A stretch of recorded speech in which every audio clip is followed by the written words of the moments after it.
Overall अगर देखें तो संगीत नाइन नदीम श्रवणी बज रहा है, मधुरी की बज रहा है। वही हाँ, 90s तक का हमारे पास है। सोशल का बना है कि जेन ज़ी तो पली बड़ी हुई है, सीधा सोशल मीडिया यस यस, तो वो हिप हॉप और वो हाँ,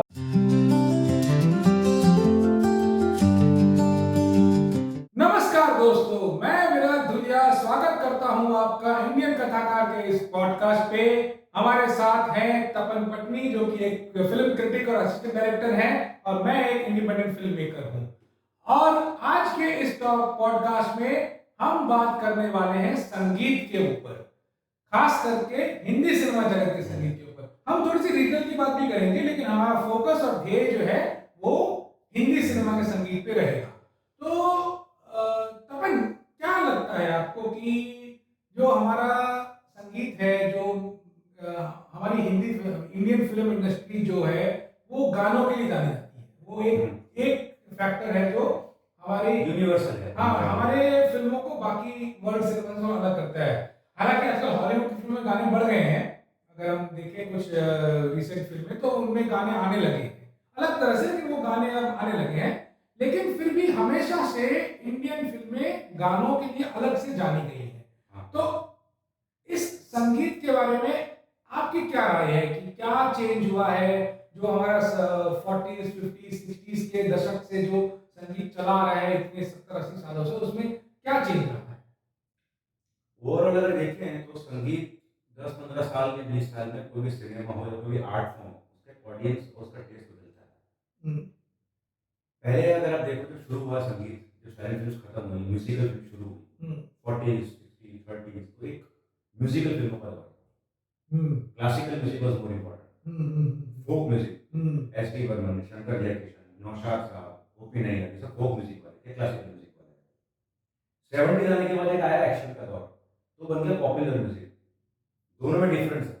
Madan Mohan is soulful for me, but 70s and 80s songs are वाह, मजा आ गया सुन के, but they are not soulful. मेरा कुछ सामान लौटा होता है, is a soulful song of party.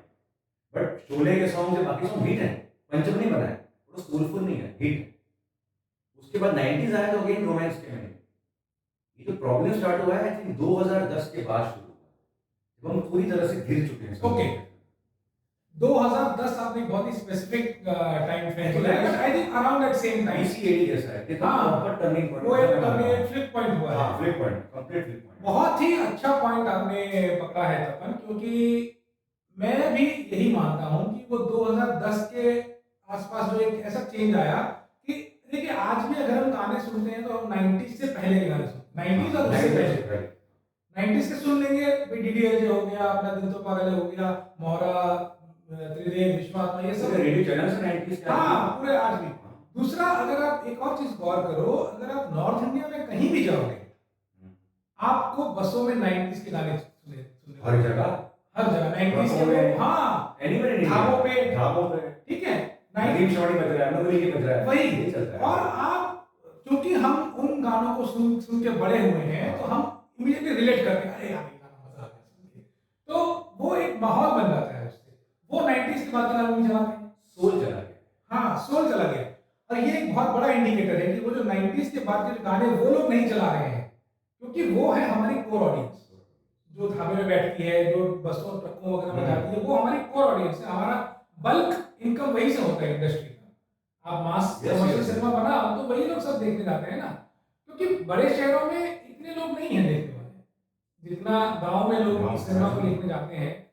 तो अभी देखिए, छत्तीसगढ़ साइड में एक ट्रेडिशन है कि वहाँ पे गांव के जो परिवार होते हैं, जॉइंट फैमिलीज, वो 2-3 सूमो बुक करके संडे के दिन वो लोग रायपुर, भिलाई ऐसे शहरों में आकर के पूरा दिन फिल्म देख के खाना वाना खा के जाते हैं। हाँ, और उनको चाहिए पारिवारिक फिल्म। हाँ, ऑब्वियस। हम आपके हैं कौन, हम साथ साथ हैं जैसी, जो मतलब क्लीन फैमिली के साथ देखी जा सके, और संगीत अच्छा हो। संगीत बांध के रखा। हम आपके हैं कौन संगीत हमें आज भी अच्छा लगता है। आज बरजातिया के सारे ऐसे गाने हमें आज भी अच्छे लगते हैं सुनने के लिए। यहाँ तक कि इवन दो 2015 में आई थी, लेकिन प्रेम नंबर के गाने अच्छे थे। गाने अच्छे थे, हाँ। इवन मैं बन के दीवानी हूँ फिल्म हाँ। ठीक नहीं चली, हाँ, गाने अच्छे हैं। गाने अभी हिट हैं। गाना आज भी हिट है। इनफैक्ट उस वक्त उसने रिकॉर्ड तोड़ दिया था, रिकॉर्ड सेल्स हुए थे। हाँ हाँ हाँ, एक हफ्ते का मैक्सिमम रिकॉर्ड इस बिल्कुल। फिल्म के नाम। बिल्कुल। तो ये 2010 का एक कुछ तो हुआ है। मुझे क्या लगता है ना कि इसी टाइम के अराउंड सडनली कॉर्पोरेट्स को लगने लगा कि यार ये फिल्म इंडस्ट्री में बहुत पैसा है, 20-30 करोड़ लगा दो और 200-300 करोड़ आ जाता है। अभी एक बड़े से कॉर्पोरेट के 20-30 करोड़ कुछ भी नहीं है। हाँ, ये तो है। तो जैसे ही उन्होंने पैसा लगाना शुरू किया, उनको चाहिए था कंप्लीट ओनरशिप। तो उन्होंने एक तो क्या किया कि फिल्मों से गानों को कम करवाया ताकि फिल्मों की अवधि कम हो, ड्यूरेशन कम हो, शोज बढ़ सके मल्टीप्लेक्स में। हाँ, पहले सिंगल स्क्रीन में क्या था, 12 दिन 6-9 फिक्स था। फिक्स था। अब ऐसा रहा ही नहीं। अब तो कभी भी तो अब शोज बढ़ाने के लिए उन्होंने फिल्मों की अवधि को कैसे कम करें कि गाने हटा दो, तो लिप सिंक बन गया बैकग्राउंड सॉन्ग, हम्म, आपका स्क्रीन टाइम कोलैप्स हो गया। तो इसकी वजह से भी एक वो फील चली गई जो हम पहले देखते थे कि हीरो हीरोइन गाना गा रहे हैं। इसमें एक और पॉइंट है, कॉर्पोरेट चैनल से क्या हुआ ना, वो टाइम जोन में बन गया सिनेमा, जो बंदा नहीं चाहिए। हाँ, You cannot decide when your film will be shot. It can take 6 months, it can Yes, take yes. 2 years, it can take 3 years. बिल्कुल बिल्कुल। संगीत बनाने में इन लोगों ने एक साल निकाल दिया। आज जो गाने जो उनको मिल रहे हैं, ये इनको फटाफट चाहिए, फास्ट फूड की तरह। वैसा नहीं हो सकता। गैंग्स ऑफ वसेपुर के लिए स्नेहा खलवलकर 2 साल तक पूरे इंडिया में घूम घूम के सब संगीत ढूंढ के लाई है। लगान के लिए हाँ। रहमान जावेद साहब लगान में के लिए रहमान पूरा कैसे घूमे, बिल्कुल। संगीत को समझा है, प्ले को समझा है। हाँ, तो 6 महीना रहमान को दिया गया सिर्फ कच एक्सप्लोर करने के लिए। क्योंकि ये कला होती है। हाँ, तो और कॉर्पोरेट का होता है कि भाई turn around time, turn around time क्या है ये, Deliverable। हाँ डिलीवरेबल। तो उन्होंने वो सारा कॉर्पोरेट जार्गन फिल्म इंडस्ट्री पे डाल दिया जो कि मिसफिट है, it's like totally misfit. Total misfit है। और फिर हुआ क्या कि जब उनका नुकसान लगा वो सब छोड़ के चले गए और वो माहौल खराब कर दिया। आज ये कॉर्पोरेट जा चुके हैं आए और गए, लेकिन वो एक छाप छोड़ गए। लेकिन अभी भी हम रिकवर कर रहे हैं। अब धीरे धीरे अगर आप देखो एक स्लो रिकवरी आ रही है गानों की ना एक तरह से, क्योंकि 2010 से लेकर अब तक के गाने जैसे विलुप्त हो गए, कौन सा गाना कब आया मालूम नहीं है। हमें आज भी 60s के 70s के गाने याद हैं। उसमें एक और बहुत बड़ा योगदान पता है किसका है, जो बचपन में तुमने भी सुना होगा, मैं भी सुन रहा था, विविध भारती का। हाँ, विविध भारती की वजह से मुझे हर गाने का रफी का सॉन्ग है, ये कमल नौशाद ने किया, सब पता है वो बताते थे कि भाई लिरिसिस्ट कौन है, म्यूजिक डायरेक्टर कौन है, गायक कौन है, सब बताते ये रेडी करने से भूल चुकी है। यूट्यूब बजना को पता ही नहीं किसका है। ये प्रॉब्लम है, ऐसा नहीं होना चाहिए। क्रेडिट तो दे रहे हैं मगर वो देख कोई नहीं रहा है।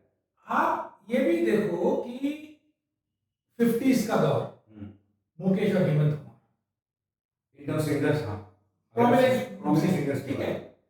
60s का दौर, मोहम्मद रफी, किशोर कुमार, मन्ना किशोर, हाँ, मन्ना किशोर, हाँ किशोर 70s। किशोर थोड़ा लेट 60s से शुरू हुआ, तो वो गाते आए 50s में गाए होंगे। पॉपुलरिटी जो मिली उनको 70s के बाद। हाँ, लेट 60s और फिर 70s is ultimate Kishore, pure Kishore और रफी भी थे, ठीक है।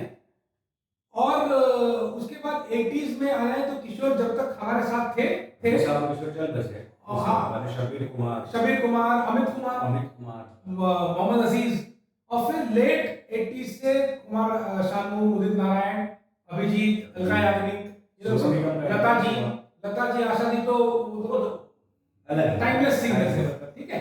तो वो हर डेकेड में थी। तो हमारे पास ना हर डेकेड के सिंगर्स हैं हमारे सब रिलेट कर सकते हैं। हाँ, कि भाई ये गाना इस दशक का हुआ। 90s तक का हमारे पास है कुमार शानू, उदित नारायण, अभिजीत, विनोद राठौर और सोनू निगम, ये लीड कर रहे हैं, ठीक है। और फिर लेट 90s और अर्ली 2000s में बाबुल सुप्रियो कुछ टाइम के लिए कौना प्यार है, गुना, हमने तुमको दिल दे दिया, वो गाने चल पड़े, वो गाने उसके अच्छे गए। हाँ, तो अब वो पता ही नहीं है भाई कौन सिंगर किसका क्या दौर, कुछ पता ही नहीं।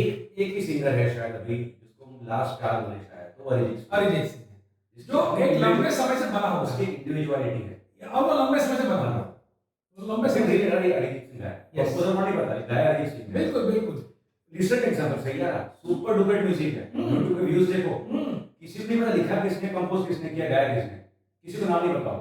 बस वो फहीम अब्दुल्ला का नाम इसलिए पता है कि उसका मीडिया में न्यूज़ आया था कि he signed some deal with T series and all, otherwise नहीं पता होता। नहीं पता। तो ये एक इसमें जो मतलब ये जो विलुप्त जो आइडेंटिटीज विलुप्त हो गई है ना आर्टिस्ट की, उसके लिए भी कॉर्पोरेट जिम्मेदार है। और म्यूजिक के विलुप्त होने में एक और बहुत इंपॉर्टेंट फैक्टर है प्राइवेसी। हाँ, कैसेट्स और सीडीज जो होती है ना, आपने वो शायद दौर देखा है कि हाँ, हाँ, बिल्कुल देखा है। कितनी कैसेट्स हम लोग रिकॉर्ड लेकिन करवा रहे थे। जब वो रिकॉर्ड्स जब देवदास का म्यूजिक लिखा था 12 करोड़ में, हाँ, lyrics to the right 12 yes, crore, yes. Taal का म्यूजिक का 9 करोड़ में। वो जो रेवेन्यू सिस्टम था ना फिल्मों का, हाँ। आधा रेवेन्यू फिल्म म्यूजिक का था। क्योंकि वो बिकती थी, कैसेट्स बिकती थी। 50 रुपए की होंगी, सीडी 300 रुपए की होंगी। बिल्कुल। अब वो सब बटन दबाओ, वो पायरेसी ने पूरा खत्म कर दिया। अब वो सब ऑनलाइन हो गया, डिजिटल हो गया। तो भी चलो हम वही चलो कुछ कुछ कमा तो रहे हैं, बीच में जो दौर आया था, हाँ, हाँ। पूरी तरह से पायरेसी, तो यूट्यूब भी तो पावरफुल नहीं था। तो उस पायरेसी ने क्या किया ना, कोई कैसेट खरीदता नहीं था। ये भी एक रीजन। तो इसमें हम लोग बेसिकली ये कह सकते हैं कि जो अपना पिवट पॉइंट है वो 2010 है। आई थिंक सो, हाँ, वो एक बैलेंसिंग पॉइंट है, उसमें हाँ, पूरा बर्बाद होना शुरू उसके हो तो गया। हम बिफोर आफ्टर में जा सकते हैं, क्योंकि बिफोर 2010 कुछ exceptions हैं। एक्सेप्शन तो नहीं। चमकीला जैसे हाँ, सुपर सॉन्ग रहेगा। एक्सेप्शंस हैं, रहेंगे हमेशा। हम एक्सेप्शन की बात नहीं कर रहे वो हैं, लेकिन जेनरिक ट्रेंड की बात कर रहे हैं। क्योंकि वो एक्सेप्शंस आपको बिफोर 2010 नहीं मिलेंगे, वो नहीं, आपको नहीं, आफ्टर 2010 मिलेंगे। इनफैक्ट जो फिल्में हैं 50 60 की, कुछ काफी फिल्में हैं जो एज अ फिल्म इतनी खास नहीं थी। नहीं, गाने लेकिन गानों की फिल्म सुपर हुई है, एकदम। ना कहानी में दम है, ना परफॉर्मेंस में, लोगों को ज्यादा गाने अच्छे हैं। और 80s 90s में तो ऐसा होता था कि अगर फिल्म का म्यूजिक चल रहा था तो फिल्म कमा लेती थी। यही तो चाह रहे थे लोग, यही हो रहा था। हाँ, अब नहीं हो रहा है। अब नहीं हो रहा है। तो ये एक मतलब रहेगा problem। ये हमको और एज एन ऑडियंस भी एक चीज ये आ गई है कि आजकल लोग गाने सुनना कम चाहते हैं, उस पर डांस ज्यादा करना चाहते हैं। तो लोगों को गाने वो देखने हैं। फुट टैपिंग सॉन्ग चाहिए उनको। वो जो एक होता है ना, एक जो फोनेटिक एस्थेटिक जो है खत्म हो गया। वो खत्म हो गया है। तो मेरे ख्याल से जनरेशन भी चेंज हो रहा है, समय भी चेंज हो रहा है। जेन ज़ी का बहुत प्रॉब्लम सारे ये है कि जेन ज़ी तो पली बड़ी हुई है सीधा social media yes yes yes तो उसको इंस्टा में इंटरेस्ट है, लेकिन वो गाने और लिरिक्स उन लोगों ने सच अनफॉर्चुनेट थिंग कि उन लोगों ने वो क्लासिक फिल्में और वो क्लासिक संगीत डिस्कवर ही नहीं किया। अभी तक नहीं किया। उन्हें पता ही नहीं है। आज आप किसी को तो अरे ये सब बना हुआ है, वो चौंक जाते हैं कि हम क्या है। उसी का बनेगा रिमिक्स, तो लोग उसमें नाचेंगे। हाँ, वो क्योंकि वो धुन तो अच्छी है इनको ना। पता ही नहीं ये गाना लिखा था पंचम दा ने। हाँ। पंचम दा ने बनाया। हाँ। नहीं, हमको तो नहीं पता। सुनो original. Now if there is original also difficulty bad, अब क्या धीरे-धीरे गा रहा है। तो remix version is more foot tapping है। हाँ। यू नो सबसे बुरा क्या हुआ इस पूरे जनरेशन गैप में, सबसे बुरा, आपने बचपन में मैंने भी काफी सिंगर्स को लाइव सुना होगा। हाँ, स्टेज शोज में गए हाँ, हैं, सुने। जो stage show and the live show, it was started with the hit song. चाहे कोई भी सिंगर हो, क्लाइमेक्स जब लास्ट हुआ ना स्टेज शो में, तो वो एक सैड सॉन्ग गाया, बहुत फेमस हुआ उसका। रो के कर दिया। Yes yes yes. अब ऐसा हो गया है, अगर वही सिंगर अपना ही गाना गा रहा है सैड सॉन्ग जैसा, तो पब्लिक रात चलने लगी, अब बंद करो बंद करो। हाँ, बूइंग शुरू कर देती है। हाँ, सिंगर से परेशान है कि भाई हाँ। जो हमारा जो क्लास है, जैसे कल होना और सुनगम गाया है। ये बात एक्चुअली माधुमती बागची ने कही है। अच्छा, मुझे नहीं पता। माधुमती बागची ने रिसेंटली इसी बात पे इंस्टाग्राम पे एक पोस्ट पे लिखा था। माधुमती बागची आपको पता होगा, उन्होंने आज की रात गाया है स्त्री 2 का। और उनका अलगिरी नंदिनी बहुत ही फेमस है। अलगिरी नंदिनी सॉन्ग जो है वो एक डिवोशनल सॉन्ग है, बहुत फेमस है वो, यूट्यूब पे वायरल है वो। तो और वो अलग-अलग बहुत ही टैलेंटेड सिंगर है, बहुत वैरायटी में गाती है वो माधुमती बागची। उन्होंने ये बात एक इंस्टाग्राम पोस्ट में कही थी कि मतलब आज लोग गाना सुनना नहीं चाहते हैं, वो कॉन्सेप्ट में आके भी गानों पे डांस करना चाहते हैं। हाँ, ये गलत है। हाँ, तो वो हमको एक हमारे ऊपर प्रेशर होता है कि हम खाली ऐसे ही वो पार्टी टाइप के सॉन्ग ही गाएं, यू नो वो हिप हॉप और वो हाँ, पॉप बस वाले वही सब वो भी गाइए, लेकिन अगर उसी सिंगर ने कुछ अच्छे गाने गाए जो सोलफुल हैं, हाँ। जिसमें गाते थे। आप अगर पुराने वीडियो, आप तो यूट्यूब मिल जाएगा, पुराने आप लाइव शोज देखो, मोहम्मद रफी के किशोर सुनते थे, लोग गाने सुनते थे। हाँ, रफी दा भी जब शुरू करते थे, रफी साहब गाएंगे तो पॉपुलर सॉन्ग रोमांटिक, लास्ट जब वो इमोशनल मूड में आएंगे, हाँ। ऑडियंस को देखो। हाँ, पूरी ऑडियंस जो है रस में हो जाती है। अब रफी साहब तो सुनने गए, हम सिर्फ ये सुन को अच्छे गाने गए, जो पॉपुलर सॉन्ग नहीं सुनने गए। और दूसरा बहुत बड़ा रीजन एक और है, बताता हूँ इसके पीछे क्या है। Overall inside of the industry ना रेवेन्यू श्रिंक हो गए हैं। Composers, singers, technician, studio recording सब। पहले क्या होता था, अगर एक फिल्म बन रही है तो एक पर्टिकुलर बजट कौन होता था सिर्फ म्यूजिक के लिए, जो ज्यादा होता था कई बार। हाँ, एक्टर्स को कम पे करेंगे, लेकिन ध्यान म्यूजिक पे देंगे। अब वो सब बंद हो रहा है। आप सोचो ये प्रॉब्लम आशिकी है। आशिकी जैसी फिल्म, गाने पहले बने हैं, गाने पहले फिल्म बाद में बनी है। तो सारा ध्यान उनके गानों पे था। इसीलिए आज भी आशिकी अभी तक हाईएस्ट सेलिंग अब है। क्या हो रहा है, अगर वही कंपोजर या सिंगर गाना चाहते हैं तो डबिंग स्टूडियोज के कॉस्ट बहुत महंगे हो गए। हाँ, कैसे चीज का जमाना चला गया। यूट्यूब जो है उससे कौन कमा रहा है पता है? The content owner, music company, music company, हाँ, नॉट द सिंगर। आर्टिस्ट के पास कुछ नहीं आता है। तो जो सोनू निगम फॉर एग्जांपल, कोई भी सिंगर जो सपोज लेता होगा एक्स अमाउंट एक गाने के लिए, हाँ। वो बेचारा उसके 10% में काम कर रहा है, हाँ, क्योंकि उसके पास काम ही नहीं है। काम ही काम नहीं है तो उसके पास रेवेन्यू नहीं है। हाँ, और वो इतनी मेहनत करने के बाद, सैयारा इतनी हिट होने के बाद मैक्सिमम किसको जाएगा? उस कंपनी को जिसके म्यूजिक कंपनी को, हाँ, म्यूजिक कंपनी के ओनर को जाएगा। तो वो तो बेचारा वहीं पर ही रह गया। Yes, yes, yes. इससे लोगों का इंटरेस्ट कम हो गया इस लाइन में आने की। ये भी बहुत बड़ी रीजन। तो बेसिकली हम ये कह सकते हैं एज अ कंक्लूजन कि बहुत सारी चीजें बदल गई हैं जिसकी वजह से ये संगीत पे असर पड़ा है। तो अभी देखते हैं आगे क्या होता है। ये हमारे आज के विचार थे आज म्यूजिक को लेकर के। आपका कोई कंक्लूडिंग थॉट हो तो बता दीजिए। थोड़ी उम्मीद जगी थी अभी कुछ सालों में, जब धीरे धीरे अच्छा संगीत आने लगा है, सोलफुल थोड़ा सुनने लायक, शायद वो दौर वापस आएगा। चलिए उम्मीद करते हैं। उम्मीद ही कर सकते हैं, और तो कुछ नहीं हो सकता। तो दोस्तों ये था हमारा आज का पॉडकास्ट। हमारे साथ बने रहिए, हम और भी बहुत सारे टॉपिक्स पे बात करेंगे सिनेमा को लेकर के। हमारे चैनल को सब्सक्राइब जरूर कीजिए, इस वीडियो को आप लाइक कीजिए, शेयर कीजिए और फिर आपसे मुलाकात होगी। नमस्ते।